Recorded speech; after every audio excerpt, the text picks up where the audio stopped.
Are we on? I think we're live. We're live. Hello. Welcome to this week's episode of Hollywood Matrimony Live. Thank you so much. We're live on Facebook and YouTube. Don't forget to also go find us on the Instagram and Twitter at Hollywood Matrimony. There you go. Most important thing you need to do right now is go share. I don't have my phone to share, so I'm going to have to share it from, I guess, the interwebs. Oh, that's what I'm doing. That's what I'm going to do right now. I'm going to go share. We're live. We're probably going live. Okay, let me go share. All right. Right now, it's wait for our nonsense. We have a few movies to talk about. It should be fun. And we have some funny movies. We have kind of a sad movie. We got like a superhero movie. Kind of sad. Well, we got a musical-ish. We got animated, live action. We got everything. We got everything you need. You got what I need. That's all I had. Okay. All right, now I'm going to go tell my friends to come watch our show. What else? Do you have any friends? I have 3. That's it. Like in your life? Yeah. Wow. Well, and I have you. Jealous. I know, right? All right, here we go. What do you want to talk about first, my friend? We have a plethora of things. We got a little show to talk about. We got some movies. That's not the show we're going to talk about, but okay. What was it? Never mind. It's fine. Let's move on. Tell me. We'll talk about it without an image. No, tell me so I can do it. Let's go. Pick one we're going to start with. Well, where do we want to go? You want to start with that one? Sure. Okay, because we watched that together, and I know what it's all about. All righty, friends. Oh, I have to share it. All right. Here we go. It's extra seasoning. Some of them are a little salty. We're having our show snacks. Today we're having a little Tell us Chex about Mix. this. Okay, this is Batman The Long Halloween Part 2. A few weeks ago, we discussed Part 1. So now this is the thrilling conclusion.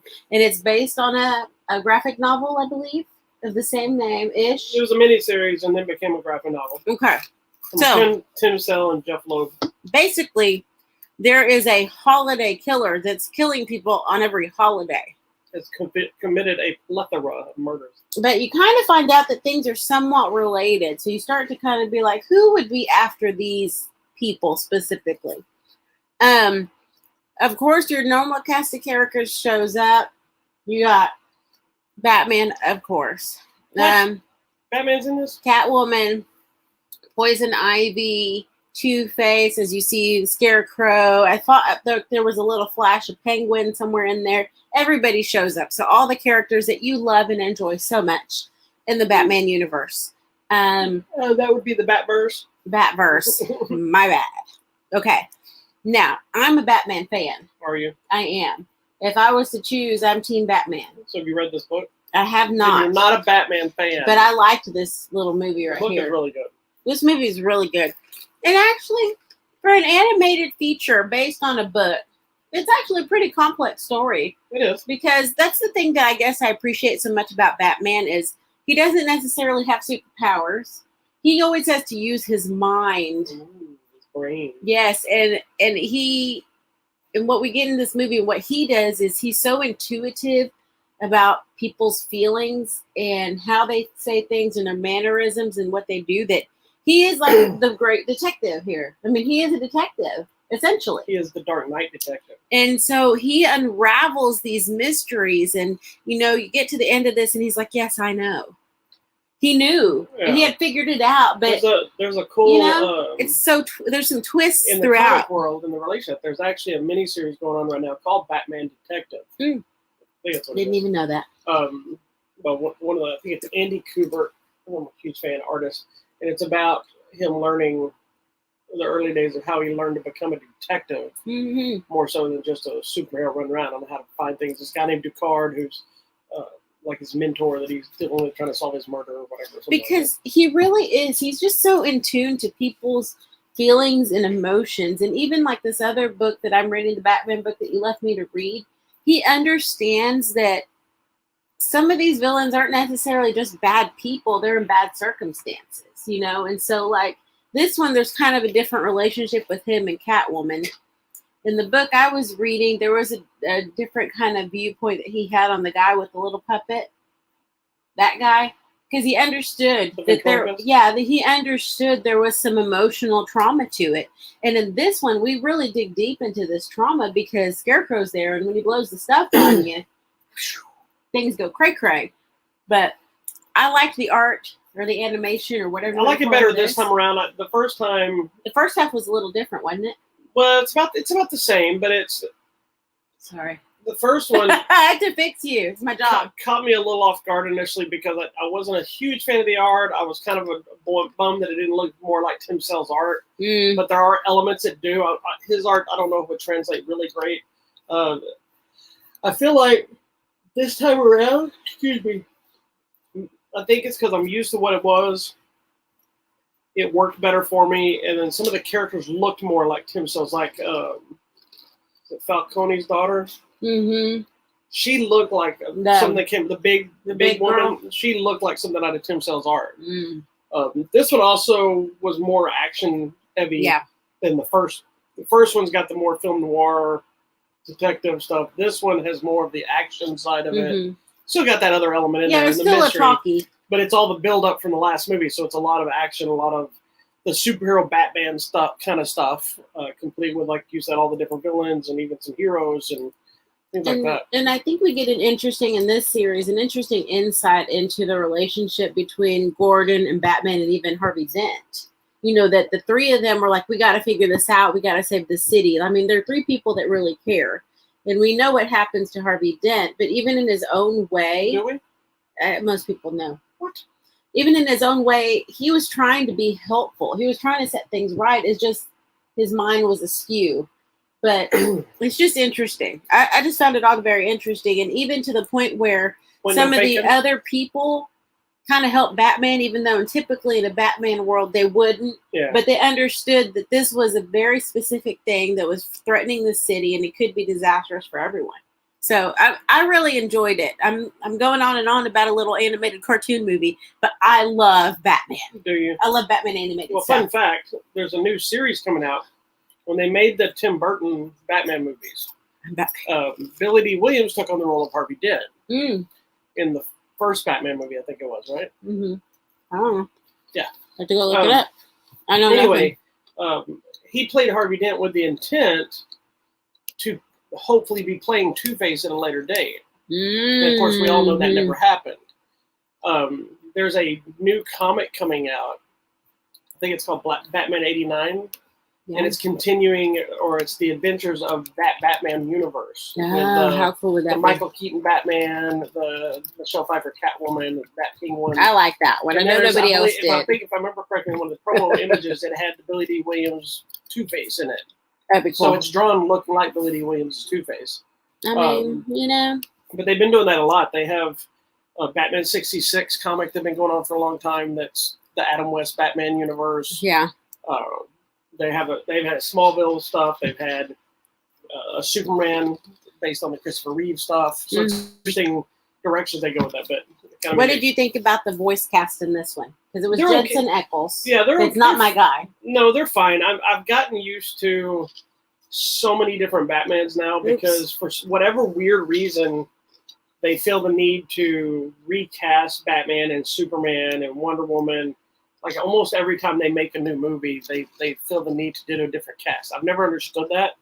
Why they don't just use the same known actors for those voices that the fans love.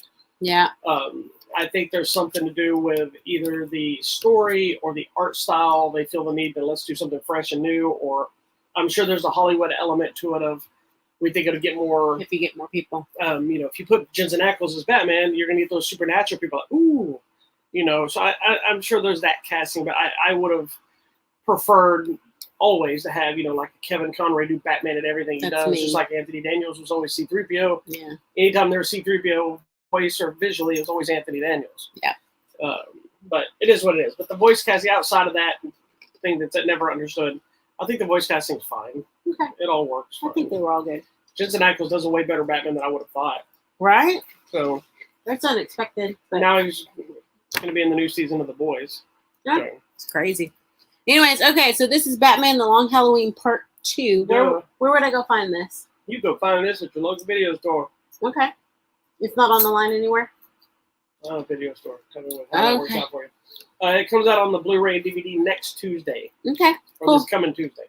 Awesome. From Warner Brothers. And it also features, like usual, a sneak peek at the next film, which is they're taking on the Injustice story arc, which was a video game, I believe, first, and it's spun it into a comic series, which is kind of a Elseworlds universe where it's almost Civil War for DC, where Batman and Superman created two factions where Batman's gone crazy. I mean, Superman's gone nuts because of an event that occurs.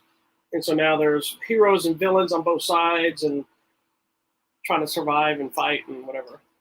Batman is leading like the underground, where Harley Quinn is like a good guy with Batman. It's a whole thing. Weird. Yeah. Weird.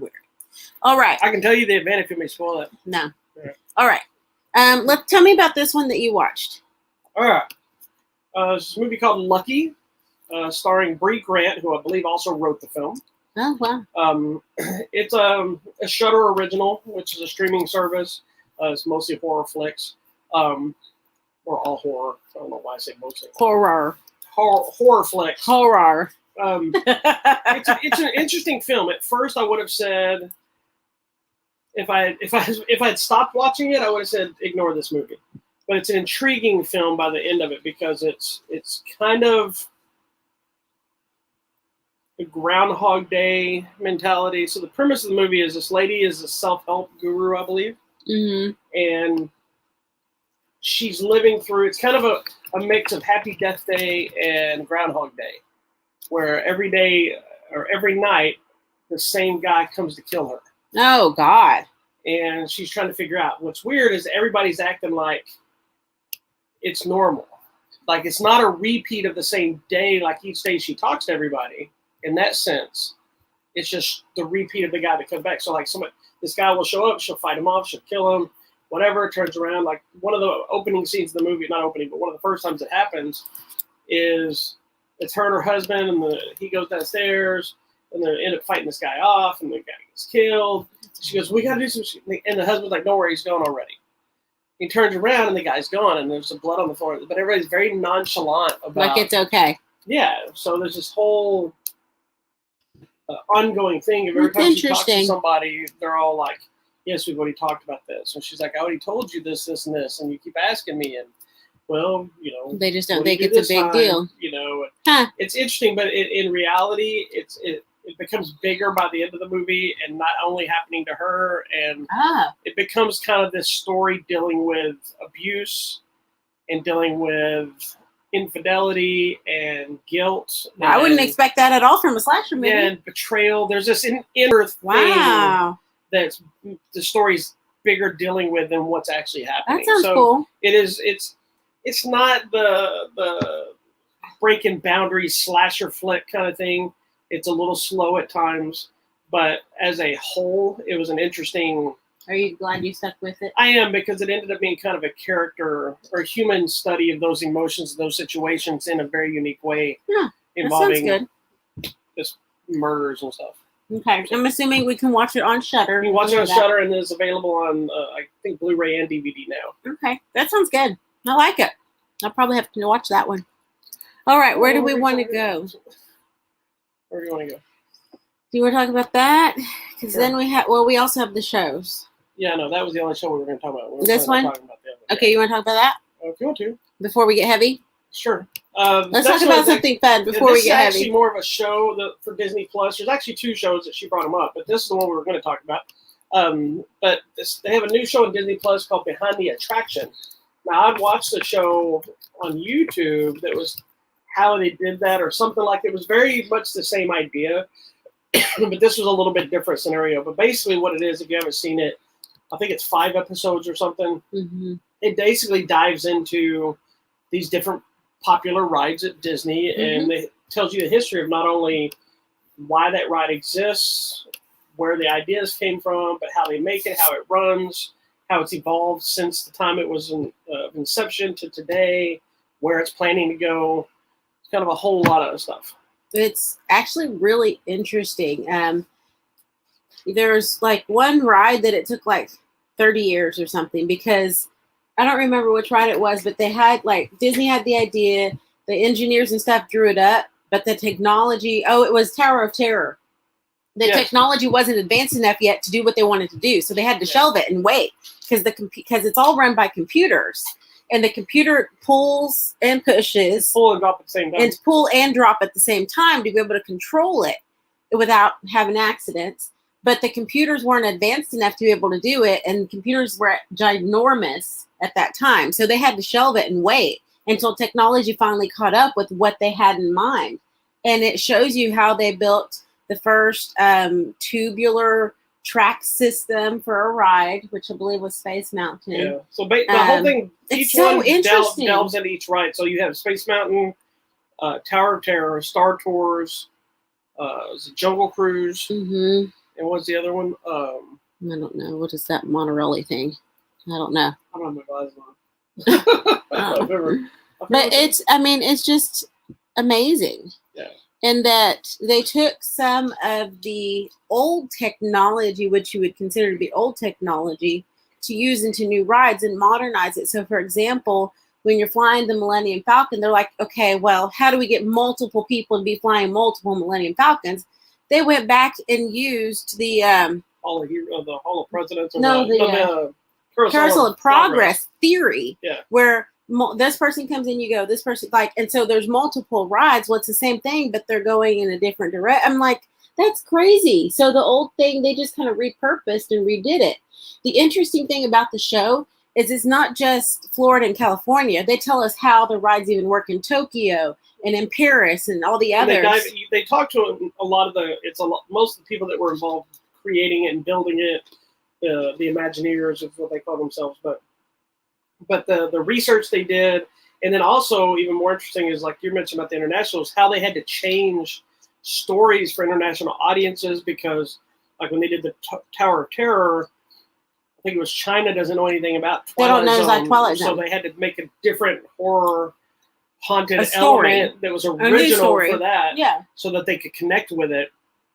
And they did that. And then there's some of them that are the exact same thing, and then some of them are, sometimes they were building the same thing in two places at the exact same moment. Yeah, like Tokyo and California might be going up at the same time. And one of the I found interesting is when they repurposed the Tower of Terror in California into the Guardians of the Galaxy ride, talking about the guy that comes and looks at it and how he sees how you can just repurpose the exact same building and build all of it, but then they go to the set because they're in the middle of shooting Guardians of the Galaxy 2, I think it was. Yeah.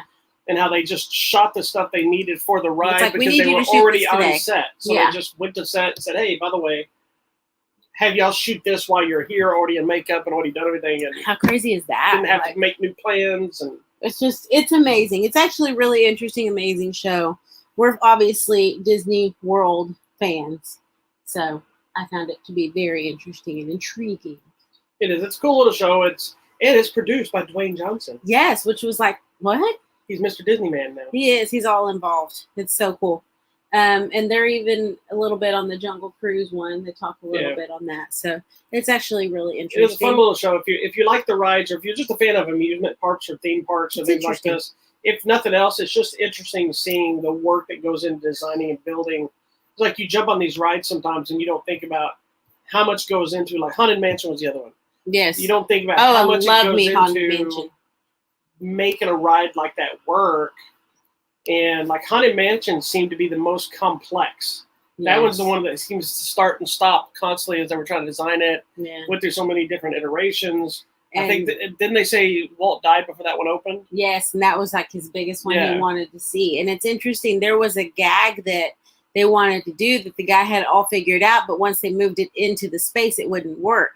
And it wasn't until just recently, in like the past few years, that the technology advanced enough to where they finally were able to take this guy's original idea and get it into the ride. And, he's not even around anymore, but the guy that was able to figure it out was like such a super fan of the original designer. Wasn't the other guy his mentor, wasn't it? It was his mentor, and he was like a super fan, and he was able to do it, and so he felt so good. So some of these, I'm actually over here crying about it. Because some people connected about time with their father or time with their family. That's what it meant to them. Yeah. And, for you, I guess for you, It's like this guy, he was talking about how this engineer designer guy was like his hero. And I'm like, that's like you and some of your comic book people that you really like are these artists and stuff. And, and I'm just like, oh, that's so sweet. So I'm over here crying about Haunted Mansion, but I love Haunted Mansion so much. So anyways. Anyway, it's on Disney Plus now. You can watch all the episodes. Hopefully there'll be more episodes later. Yeah, we can go on and on about Disney. Yeah, and speaking of Disney Plus, there's also The Bad Batch, which was just picked up for a second season, to no surprise. I'm not sure if it was done for this season or not, because I know there was the finale part 1, but I don't know if that meant finale part 1 leading into the new season, because it was kind of a cliffhanger. It was a little bit. So it could end. I thought this was the last episode of the season, but then the way it ended was a cliffhanger, so it could be leading into the next season, or it could be a cliffhanger into one more episode. And that's another one that I was going to cry at the end. It was so sad. If you haven't seen it, Bad Batch is essentially a spin-off series from the Clone Wars. When the Clone Wars series came back for one final season so that Filoni could wrap up everything that he had done with the original show before it got canceled. Dave Filoni. Dave Filoni. There was a 4 or 5 episode arc, I think it is, called The Bad Batch, was the beginning of that season. And then it shifted into the Ahsoka stuff and finished up that whole arc to wrap up the show. But we didn't know at the time, but that initial arc essentially was a backdoor pilot to introduce us for this new series. And so it's very similar art. It's a lot crisper now than it was when the other show started. Yeah. But it follows these clones that they're special clones because they were defective, so they don't look like all the other clones like they're supposed to, but they're independent thought, but they're crazy and like special forces kind of guys. So they're on their own little adventures, and that's essentially what the show is. I like that in a way. They're technically defective because they don't look exactly like and do everything, but that's what makes them so special. And that's why I think, in a weird way, it's a big commentary on just being unique and being yourself. It's okay because you're gonna find your people. Like they found their people, and they work together. And that's another one that I cry sometime at these shows, like gut wrenching at sometimes because they're dealing with like this whole manly bro stuff, but then when you get down to it, they are just trying to find their place in the universe.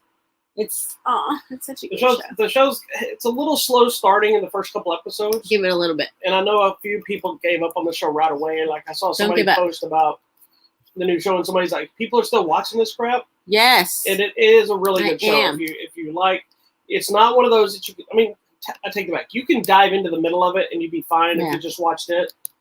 You miss a whole element of the setup because there's a character that's one of the team members of the Bad Batch that the whole point of the arc when you're introduced to them in the Clone Wars is how he joins the team and who he is, who he has a bigger connection to being a clone back in Clone Wars early seasons. So there's a bigger story there. It's not just, here's some new guys, let's fight. There's a whole thing there.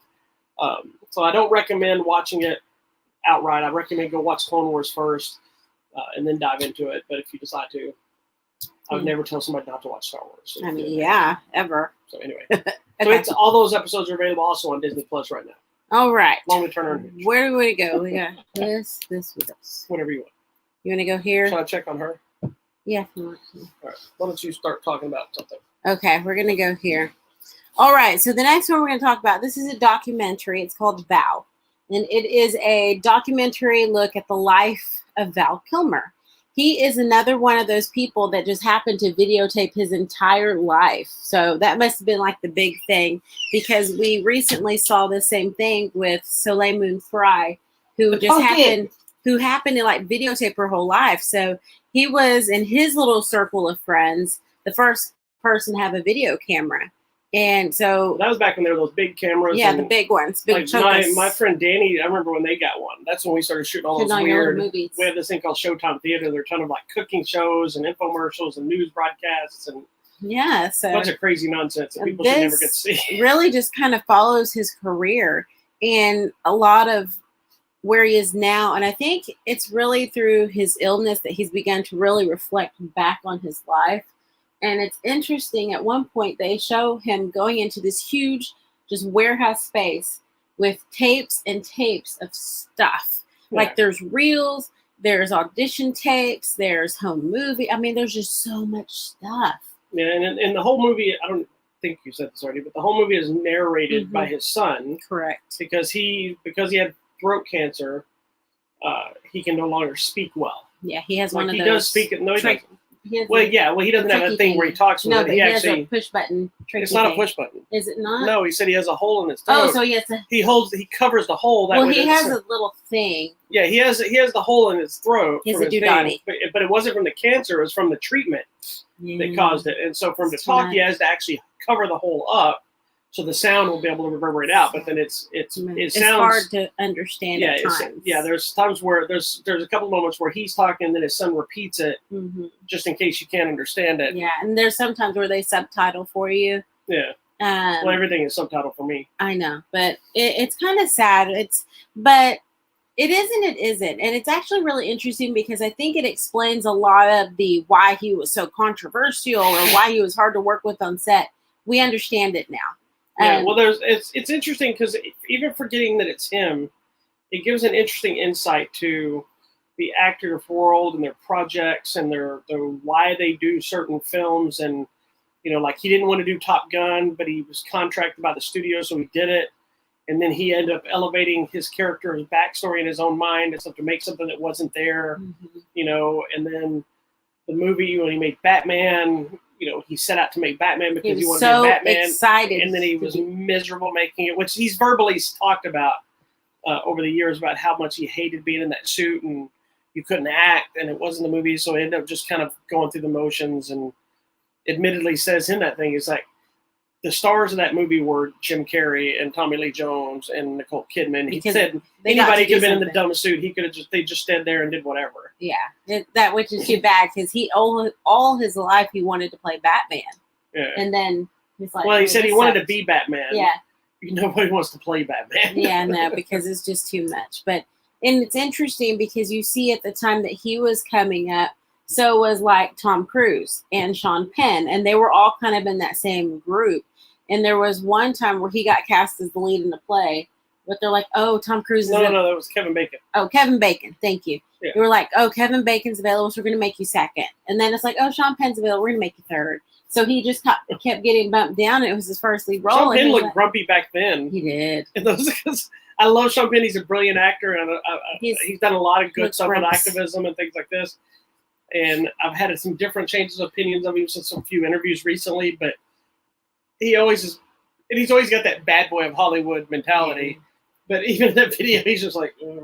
Just a mess. But it's actually a really interesting look at his life and career. And, he cares. And, well, he cared. And I think he still did so much about just being a good actor and putting something good out. He didn't want to just do a movie to do a movie. He wanted to make it something big. And I think we saw the disappointment with Batman. I think even The Island of Dr. Moreau became disappointing. Yeah, because Marlon Brando was one of his heroes, and he got so excited to finally get to work with Marlon Brando. I believe that's Marlon Brando's final film. Mm-hmm. I think. Yeah. I could be wrong. I have to go. It's in that area.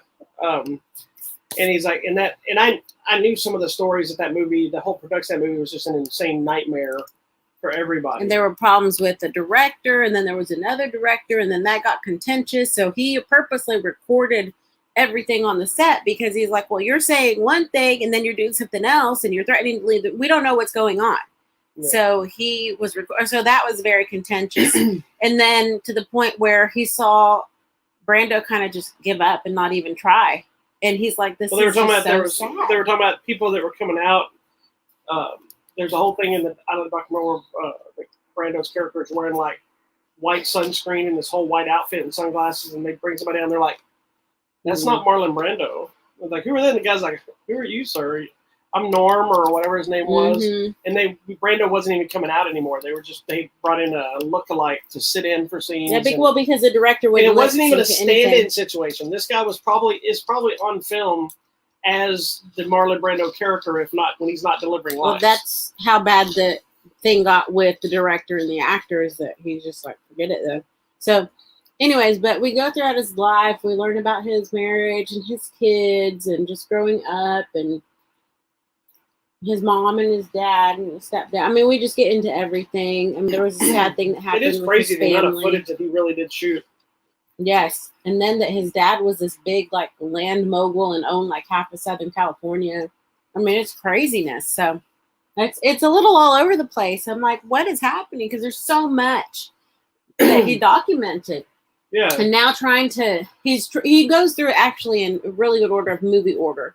Like every movie he made, and then what was happening in his personal life with his parents or his wife and kids. So it's actually really interesting, but it's just like so much information. I think one of my favorite elements of the whole thing is it's one of the later elements, and it's something I've always thought about. So this gave us an insight to something we don't normally see, and it's when you start seeing these celebrities do conventions and they're signing autographs. And in my mind, I don't see that as a bad thing. Although some people say that the celebrities start doing, used to be a thing, they start doing conventions when they can't get work. Nowadays, you see more and more currently active working actors in genre films doing more conventions. Like you'll see Dave Bautista at a Comic-Con here or anywhere else because he's got Dune and Guardians of the Galaxy and Riddick and all these movies and wrestling and all this stuff, but he's still prolifically working. But there's a whole thing where he's at some con, it's like some kind of Wild West type looking venue doing a tombstone thing, and then it's him at Comic-Con and signing autographs, and he felt kind of miserable about it. Yeah, but there's this whole moment that's like this, him talking about how he felt humiliated doing these conventions and sitting there signing autographs and charging money for it, and feeling the humiliation of just being a product. But then realizing all these people that came because they loved him and wanted to see him and interact with him, and then he saw the beauty in it and realized that there's two sides of it, because there's the side that they deal with, and there's the side that the fans saying, and it gives them a chance to interact with all these people they would have never got to talk to or see or know that he might have inspired. Yeah. You know, they show a lot of the people that are telling him, you know, oh, I love you as Batman, or I love you at this and I love you at that. And, you know, you always hear people talk about the negative stuff about, say, the Batman movie. But there's fans, you know, and you only hear, most actors, we only talk about their really bad performances or their insanely good performances. Those middle ones that people... But that's what people gravitate to, are the middle thing. Like me, like I like random things from actors. And it's probably not even what they would consider to be their best movie, but you know, he felt kind of miserable. Like, I feel like I'm just a sellout trying to cash in on something I did 20 years ago, but that's not at all how fans see it. Fans are like, oh my gosh, I get to see this guy that I've liked for 20 years. Yeah. And the other thing that's interesting as we go through this, you've seen probably every single movie except for The Doors, because you didn't really care. I've seen most. Here's the thing is, I don't remember if I've seen all of it. I know I've watched it. Okay. Because I worked at a video store when it came out. And I remember being one of the movies I brought home, but I don't think I could get into it at the time. But I was also into The Doors. Well, I'm not a huge fan of The Doors, but I was also in a different headspace as a teenager or a young adult of the way I watched movies back then than I do now. Now I think you've seen everything. It's like I've seen like 2 of his movies, so I feel horribly behind. I was a Val Kilmer fan. Well, this was his first movie. Like, you've been a fan since his first movie. Like, I've never seen his first movie. Yeah, Top Secret? Yeah, I know Top Gun and Huckleberry. I'm your Huckleberry. You don't even know the name that's it. No, Tombstone. Top Secret and Real Genius. Top I Secret, think that's all I've ever seen. If anytime I think of Val Kilmer, that's what you yes, think I know he's in Top Gun. I was never a huge fan of Top Gun. Yeah. I actually hated Top Gun back in the day. I did too. But I have a newfound appreciation of Top Gun now. Now that we watched it on the new release, it's pretty good. The new version. I have a new, but that was a Tom Cruise thing too. I hated Tom Cruise back in the day. I like Days of Thunder more than Top Gun.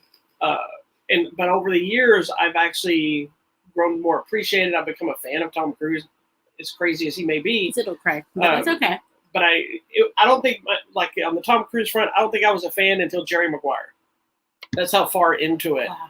And then that went in from that into Minority Reports and The Last Samurais and all the movies he did. Still had some clunkers in there I wasn't a fan of, but the majority of the time, movies he's made since then, I've been a fan. Yeah.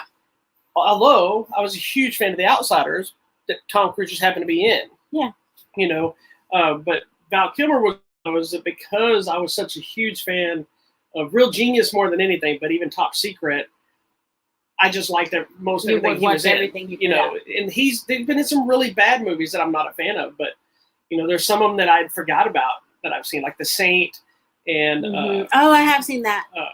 what is that? Something in With Darkness. what's her name? The one where he's out hunting the lions or whatever. I don't even know. In Africa or whatever. Anyway, there's a bunch of them that I hadn't seen in forever. And I'm like, I kind of want to go back and watch some of them, you know. And yeah. Anyway, it's actually a very interesting look into his life. So I would suggest you watch it. Where can I find it? It's on Amazon Prime. It's included. I will tell you this. If you are a fan of Val Kilmer and you haven't kept up to date with his illness, with him, it's sad to watch. It is because sad. Not always. It's not just like when you see, say, like Stallone or Chuck Norris or I don't know, some of these actors that have started to age. Yeah. You know, his aging is illness aging. You know, because of his cancer and his decline in health. He says in the movie that he doesn't feel near as bad as he sounds now. Mm-hmm.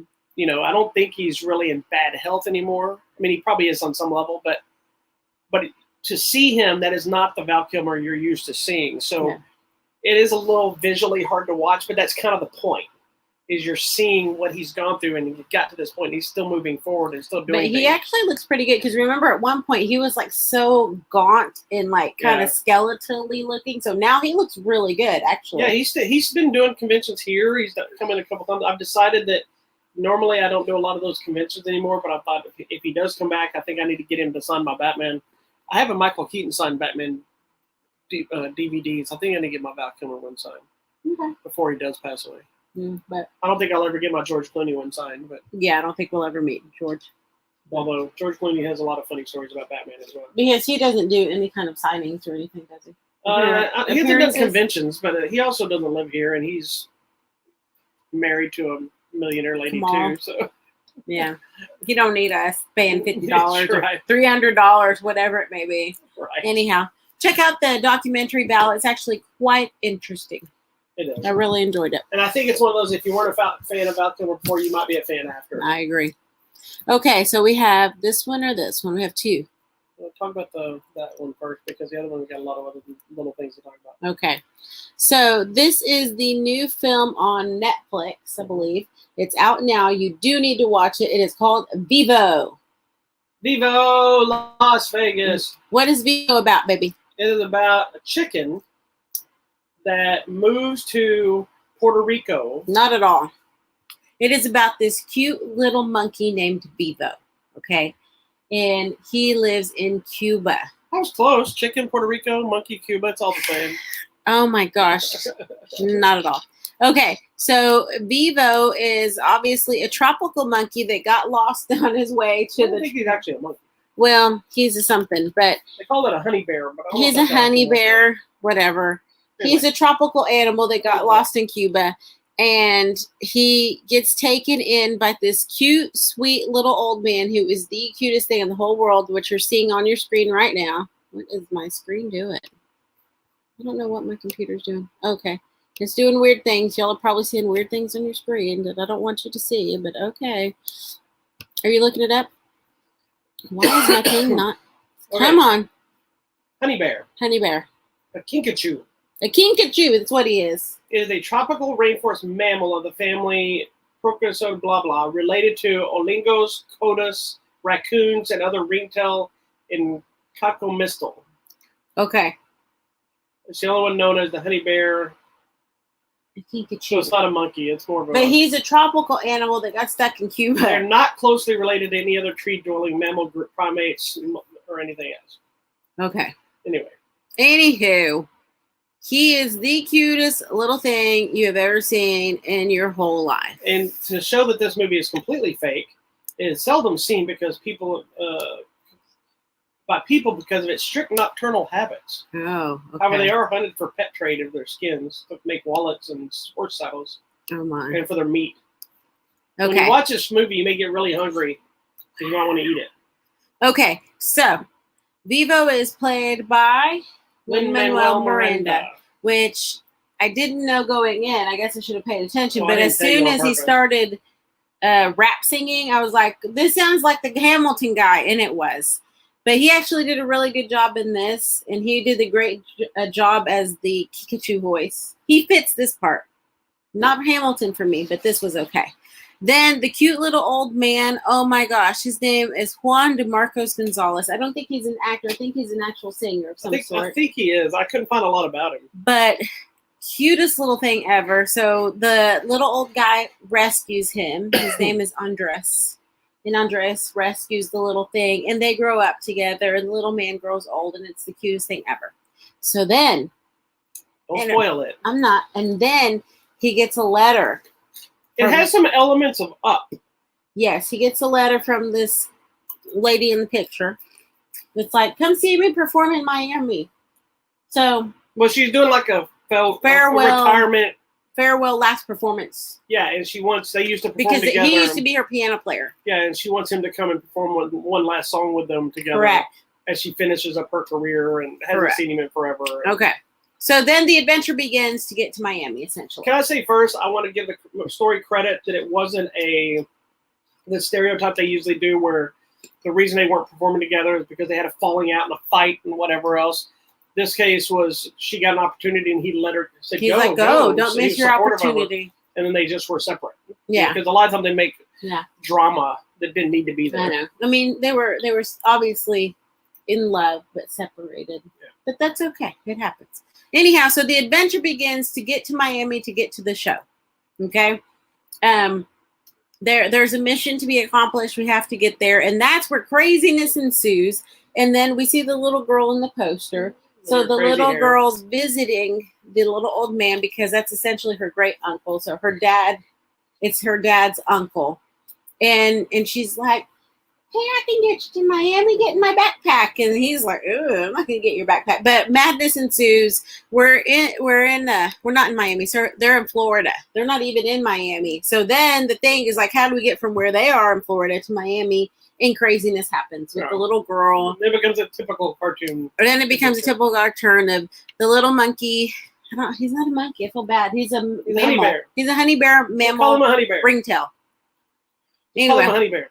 I would say Vivo and the little girl go on an epic adventure, okay, to get to Miami. And craziness ensues. Everything's against them. Tons of crazy singing.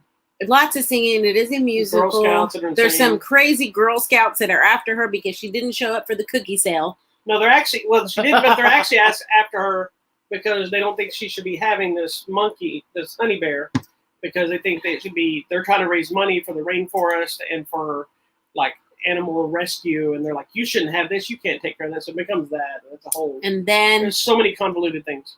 Yeah, I thought this was the cutest movie ever in the whole world.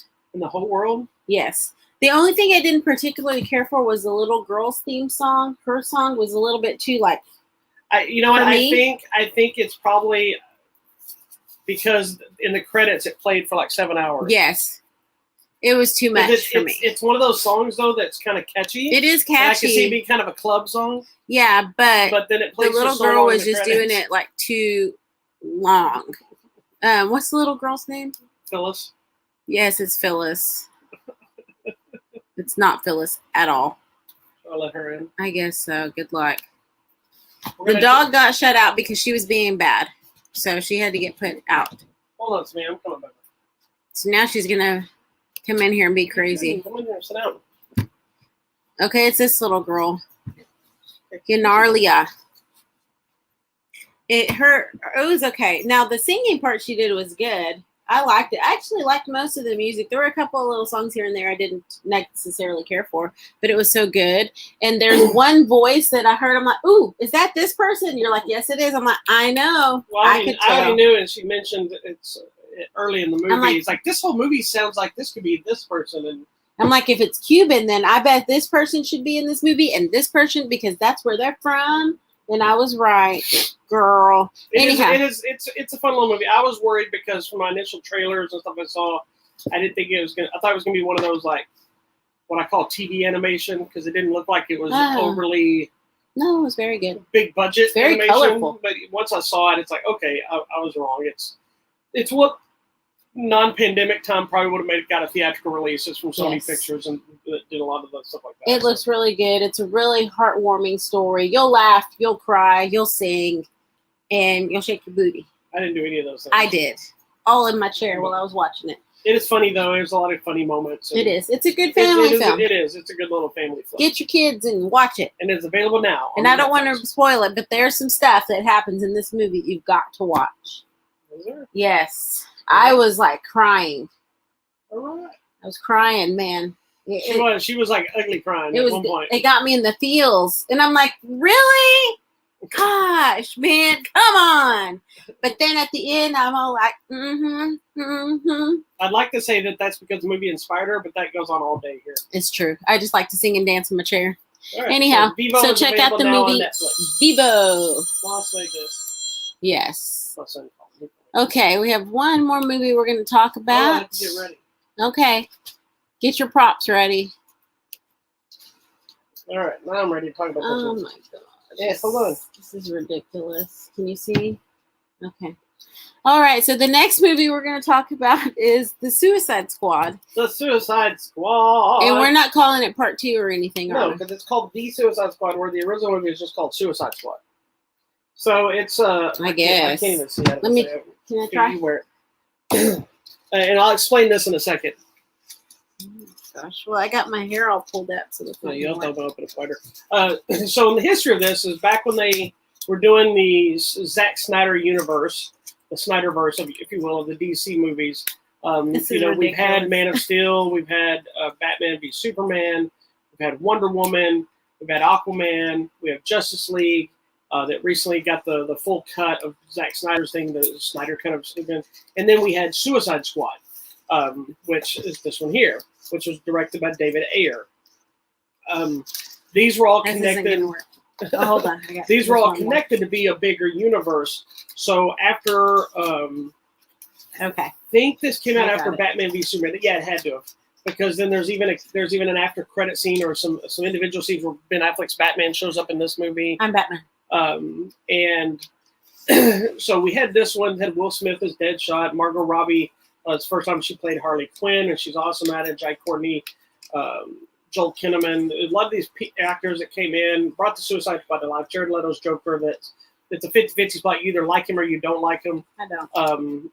So in the movie... Oh my gosh, I'm stuck now. You got to wear that forever. All right. I actually really like this first movie. My only problem is the last act is Ghostbusters, essentially. And so it kind of felt like a different movie by the time I got there. Supposedly, there's an Ayer cut of this movie as well. Oh, okay. But people have been fighting to get it, but it's probably not going to ever happen at this point. So anyway, so the movie did fine. Probably not to standards. You don't remember this movie that much, do you? Nah, it was okay. I mean, I don't. You liked it when we saw it. Yeah. Because you liked Diablo when he finally fully flamed out into that Diablo god, yes, that I did Mayan god thing. I thought Will Smith was okay. He was good as Deadshot. I did not like the Joker in this one, or Harley Quinn. See, and I'm just the opposite because I hate the Harley Quinn character with a passion. But I really like Margot Robbie as the character, and I thought she was really good in the movie. I didn't necessarily like the wardrobe and the outfit they went with for it. I didn't expect necessarily the old school Harley, but I liked what they did with the character. Well, I didn't like Jared Leto and all that gold teeth. That was not okay. That part. I liked what they did visually with the Joker only because I felt like it seemed more. Here, I have to do this so I can see.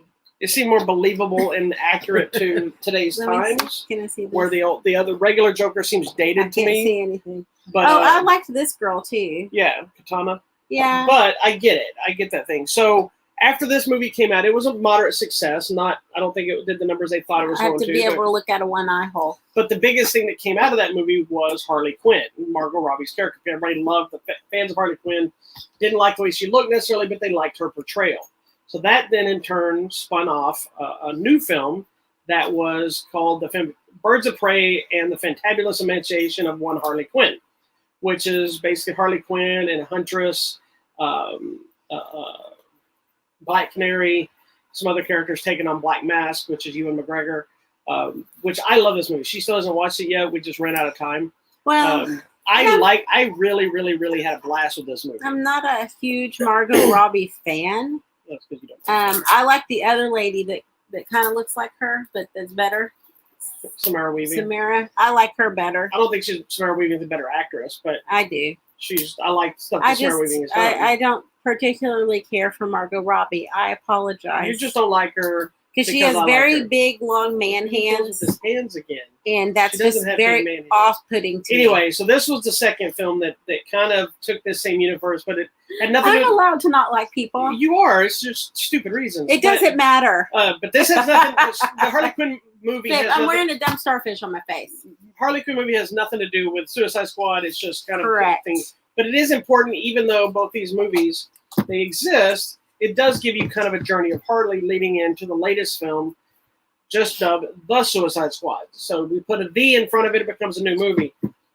This time with James Gunn, who is best known to most people for his for doing the Guardians of the Galaxy films. But I like his other movies like Super and Slither and things like that. You gave this to me to wear. No, you said, let me try it. And now you've been wearing it. And you're blind, too, which is hilarious. I am. So the new movie, The Suicide Squad, is not a sequel. It's not really a reboot. Just it's another kind mission. of its own thing that is in the same universe but doesn't care about the rest of the universe. It's being its own movie. I think they're just on another adventure or another mission. Yeah, and it does have Jai Courtney, Margot Robbie, Joel Kinnaman, and Viola Davis are the four people that returned from the original film. This is the most ridiculous thing ever. Colonel Flag, Captain Boomerang, Harley Quinn, and Amanda Waller. They're the only ones that returned from the original. Everything else about the movie is completely different. It doesn't have any references to the original other than the bomb in their head. So it's like it helps to see the original movie because you understand the setup of the team and what the Suicide Squad is, but they still do kind of a loosely introduce it, if you will. Yes. But this time you get a whole new team of people, along with a gigantic roster of DC's most ridiculous heroes or ridiculous villains that takes off into a new story, if you will. Yes. Complete with King Shark, even though he doesn't look like a hammerhead. He actually looks more like Mako from the Savage Dragon, which does bother me, but I get over it because he's such a great character and he's voiced by Sylvester Stallone. I know you were kind of iffy, hit and miss on seeing this. Yes. I was excited to see it. So let's just start. I went to a screening by myself. That's where, hence, the Starro mask comes from. If you don't know Starro, this is, in fact, an actual DC character that does appear in the film. He's in the trailer, so it's not a spoiler. Also got these little fan. That I do need all the time. Which is funny because, do you remember? I even have one over here. Do you remember when the original Suicide Squad movie came out, the promo stuff? We had just a ton of those masks. Yes. They were like fan masks. Yeah. You know, so it's funny. It's kind of a similar promo. I will keep this because I get hot. So why don't you tell me, before I say my feelings on this film, since you weren't big, you were kind of I don't care either way about seeing it. What did you think of the new one? At the end of the day, I really enjoyed the movie. I think I have problems with some of the characters just being so stupid and ridiculous that I can't believe they exist, but you're telling me they're real, which is every kind character of sad in a way. I think I like Amanda Waller.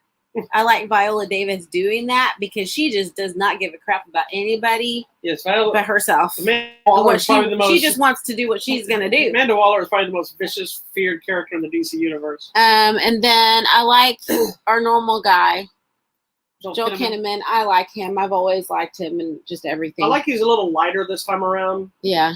Because in the first one he's very soldier and he hates everybody in the team. RoboCop, right? Yeah, he did the RoboCop remake, which I think I'm like the only person that likes it. He in the first one he hated all the people. He didn't trust any of them.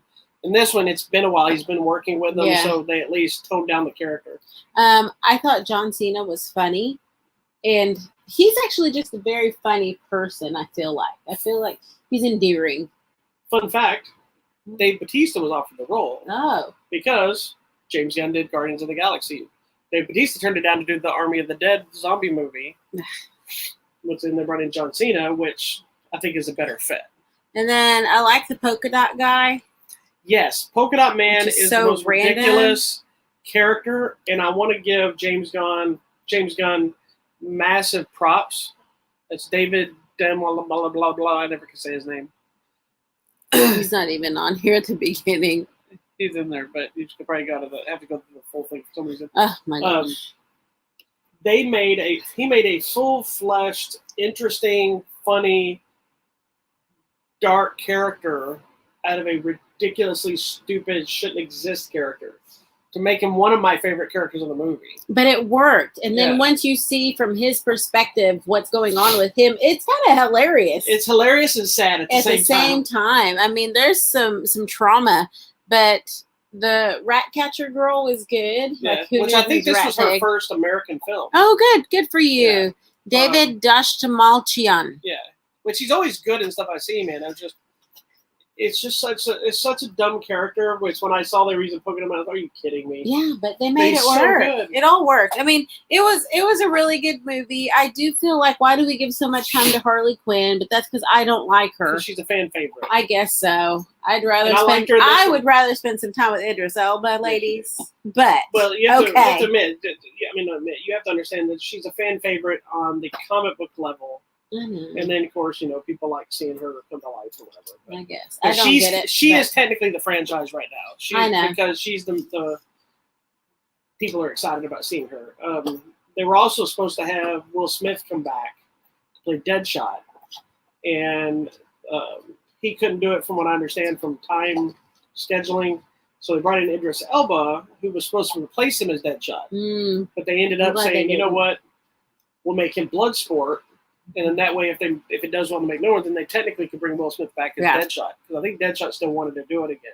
I mean, Will Smith. Don't care what Deadshot I think the other thing that I like about this movie, and even the first movie, is because we have such a wide, different variety of characters or villains, is that we have a wide variety of people, personalities, ethnicities, and personalities, and sizes, and things you don't think would work together. Like, who's going to think some King Shark guy is going to be friends with Polka Dot Man? That just seems so random. Yeah. But I like that. I think that's one of the things I do appreciate about this universe particularly, because they just mix it all together. And it's like whoever gets thrown together, that's who's together. Well, I think, too, I like the fact that we get a little more peek inside the not only the prison, but the Amanda Waller side thing of doing it and what's going on. She's crazy. These teams are out doing their thing. This also, unlike the last movie, they had one character that they killed off to kind of show you, we'll do it, but it was a side character. And this one, right out the gate, you're made to understand that no one is safe in this movie. Correct. People you think are going to be main characters are not.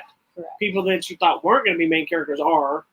People that that you think are going to be there for a long time may or may not be, and which is crazy. I was upset by a couple of them, but at the same time, I like that. Yeah, because it kind of gives the unexpected. So then it makes you wonder, okay, so are all these people going to make it through the movie?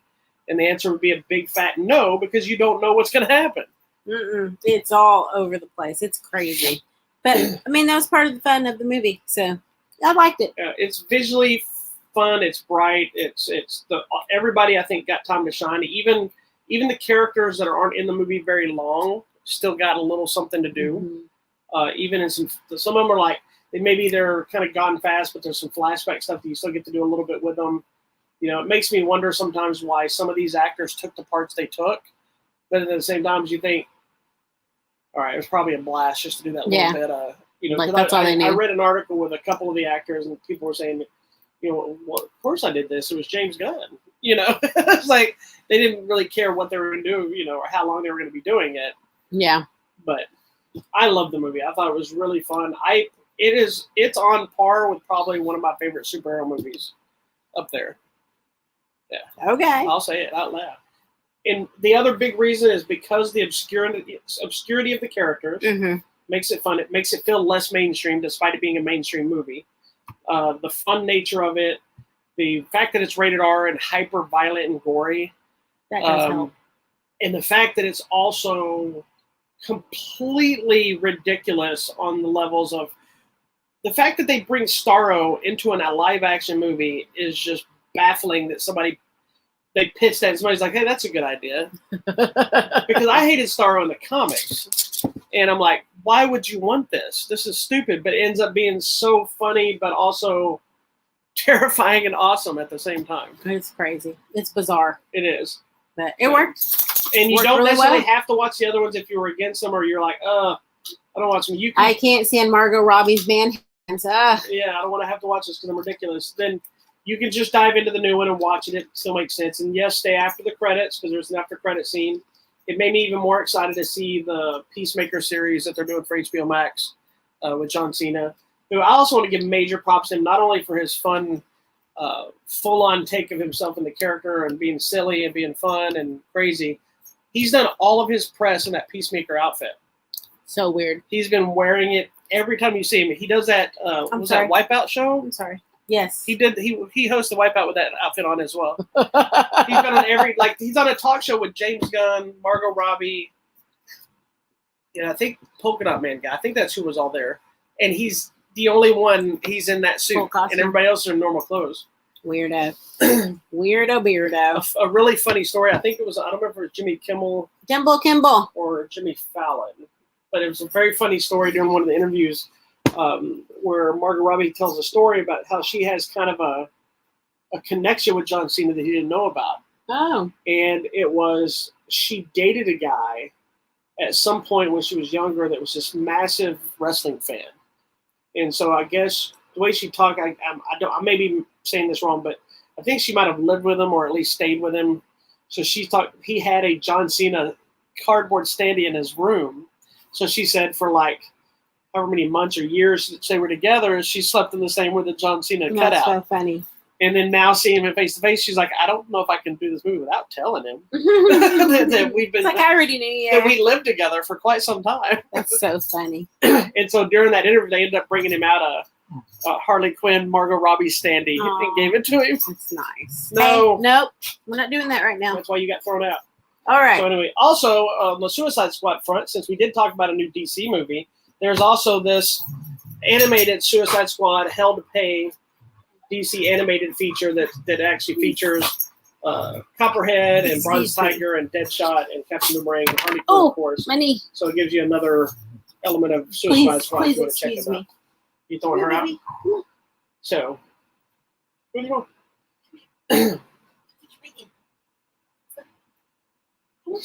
I'm watching this unfold over her as she leaves. So I'm gonna give you the play-by-play like this is an NFL. She leaves, but the dog doesn't fall for it. The dog stays in the room. Is getting irritated because she's getting thrown out. So the wife walked halfway down the hallway while the dog stayed in the room staring at her. That dog's she's so hyper. You can check out the Suicide Squad in theaters now as well as HBO Max for the next 30 days.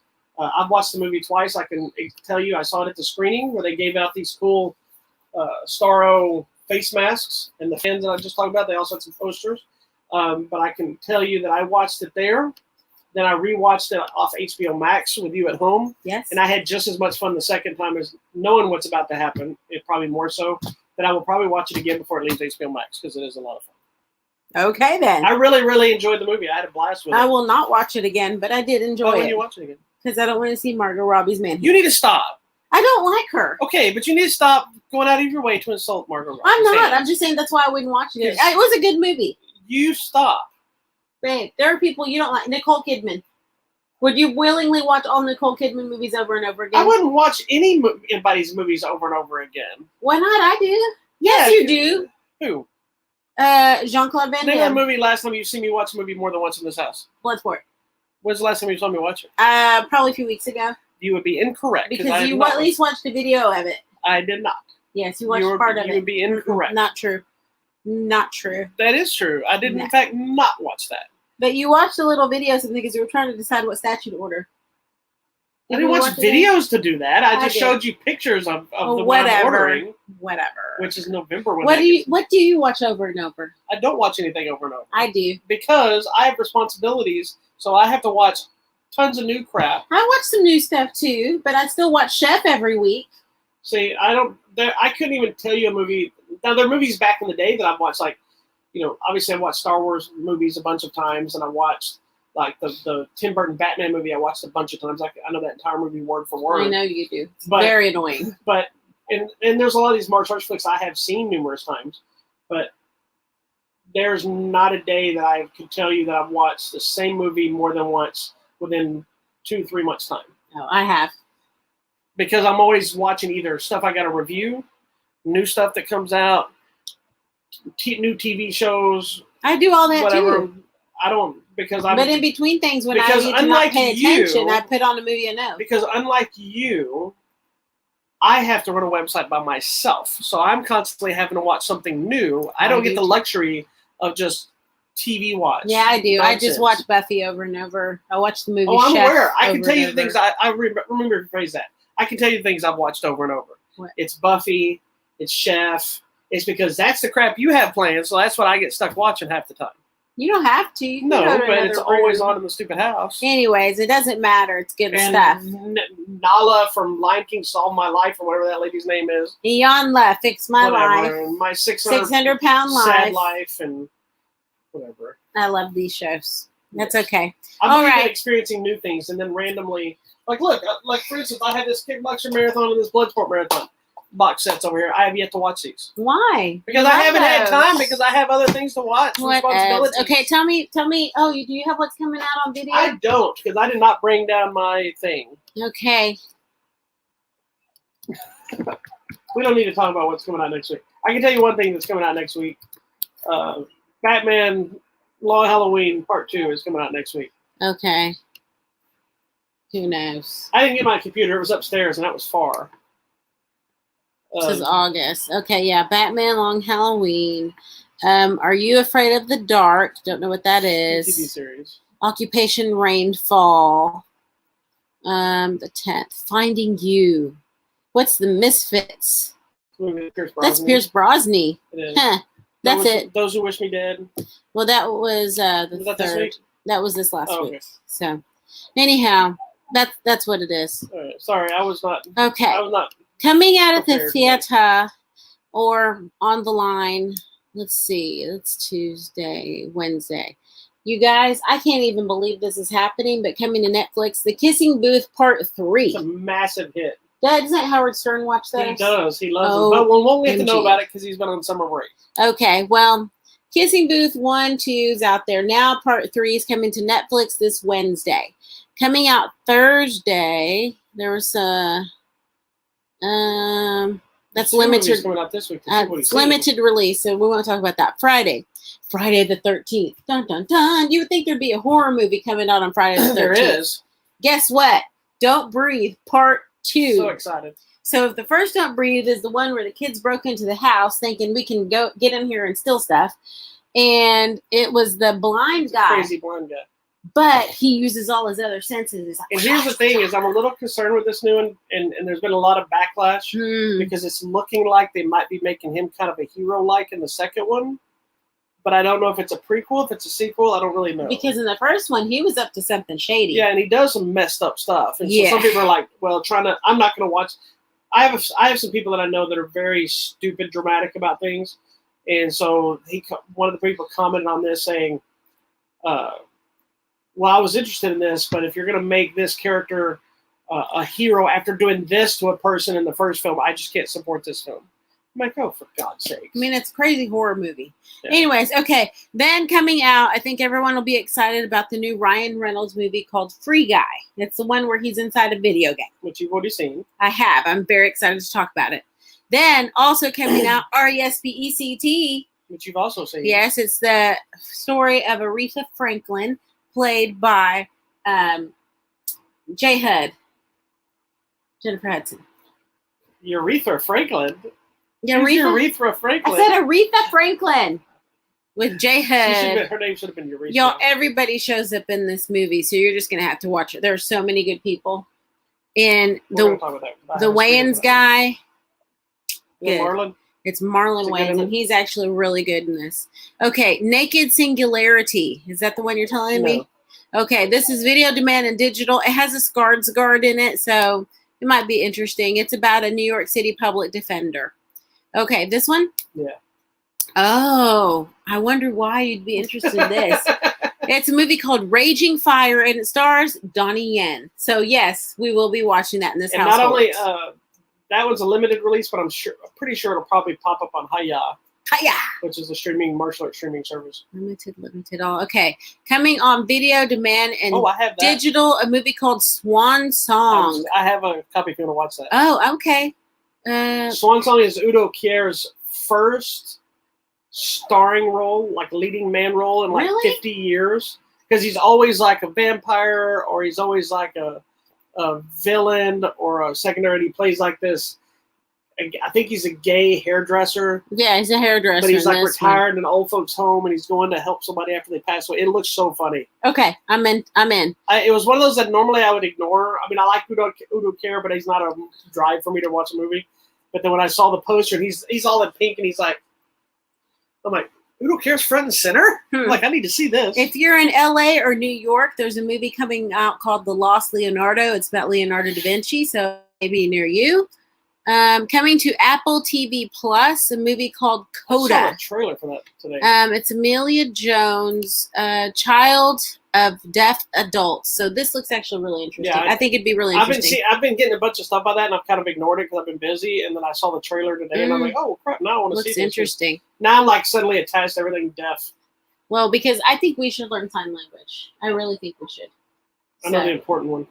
Oh my goodness. All right, that's what's happening this week. We finally got some new things on the giveaway. Okay. Let me pull it up. I'll wait for it to pop it up so I can tell you. We got some old stuff and some new stuff still. Some of it's leftover stuff. Some of it's just contest. Sometimes a contest seems like it stays up for a long time, but it's because I wait for things to be released. I also wait till the studio says I can send them out. So until I can send them out, I keep them going.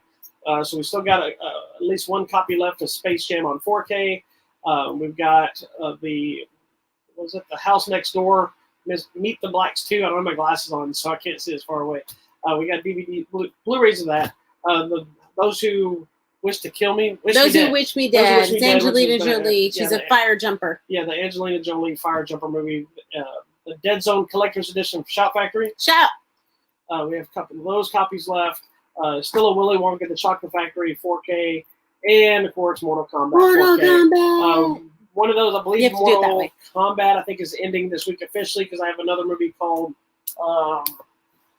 The Fatal Raid, which is a new martial arts flick, so that'll be going up, and there's a few others about to show up. So it could, hopefully by next week, most of the contests will be changed, but if not, I keep them running as long as I have copies.